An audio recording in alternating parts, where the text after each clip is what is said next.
Es de vital importancia saber cómo medir la iluminación y los niveles de luxes que hay en un espacio. Un mal diseño de la iluminación puede determinar un comportamiento desfavorable del usuario. Espacios con insuficiente iluminación o bajos niveles de luxes puede causar fatiga, calambres musculares, errores recurrentes en el trabajo, sobre todo si el usuario está expuesto a poca iluminación en un periodo largo de tiempo. La iluminación es un aspecto muy importante del diseño, tanto la iluminación del interior, como por ejemplo casas, oficinas, hospitales y áreas de uso común, así como el diseño del exterior, ya que los efectos del exceso de iluminación en lugares públicos como calles, centros comerciales, autopistas, parques, estadios, etc., ha generado muchas complicaciones tanto en los individuos como en el medio ambiente. Un ejemplo de los efectos biológicos que puede provocar la contaminación lumínica es la alteración del ritmo circadiano, el cual es un ciclo biológico de 24 horas responsable por regular el sueño de un organismo y que responde principalmente a la luz y a la oscuridad en un ambiente de un organismo. Como consecuencia, el exceso de iluminación, el ritmo circadiano, se puede ver afectado alterando los patrones del sueño y modificando las condiciones físicas, mentales y de conducta de las personas.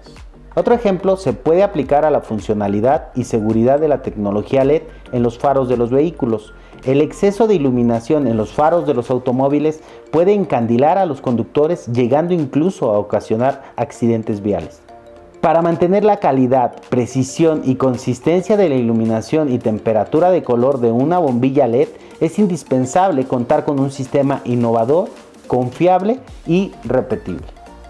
¿Pero qué es la iluminancia?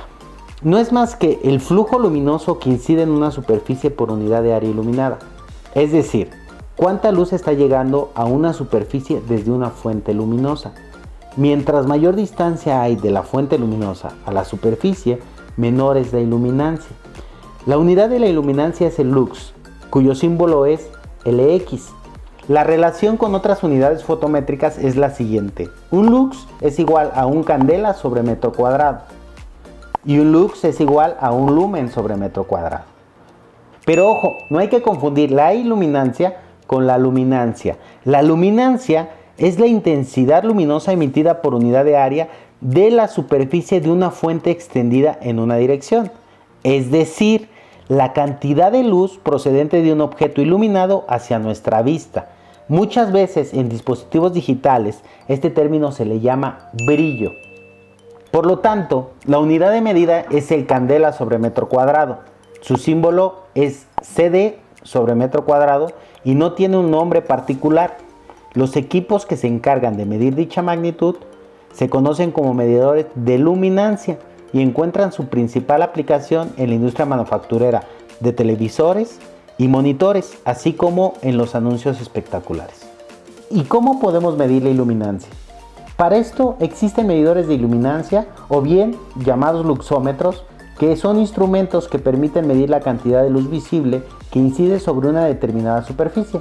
Por ejemplo, medir los niveles de iluminación que se tiene en un plano de trabajo, al realizar una evaluación en una impresión de algún material, o en la industria automotriz al realizar la inspección de color en un automóvil, e inclusive en diferentes áreas hacen evaluaciones visuales de color.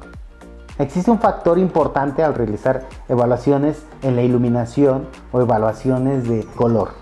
Ese factor importante es la temperatura de color. ¿Pero qué es la temperatura de color? Es la temperatura de un radiador de cuerpo negro que irradia luz de un color comparable a la fuente de luz. La temperatura de color es una característica de la luz visible que tiene importantes aplicaciones en la iluminación.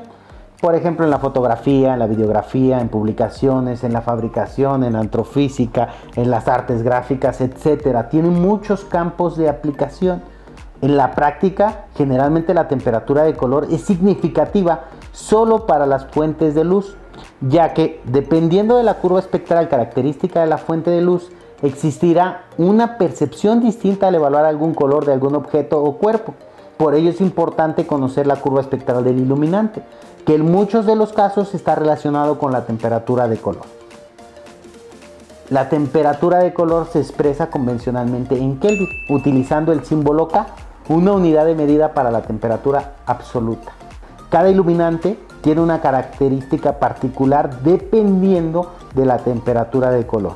En el ambiente vamos a escuchar mucho colores cálidos que corresponden mucho a los colores que van de una tendencia roja a naranja, y de los colores fríos que estamos hablando de tendencias azules que tienen cada uno de ellos una característica en su temperatura de color. En conclusión, es importante que la industria tenga un control sobre los iluminantes para que la gente en su vida diaria pueda gozar de lugares apropiados que favorezcan el desarrollo de sus actividades, por lo que es vital que puedan contar con todas las herramientas que les permitan evaluar y controlar todos los factores concernientes a la iluminación.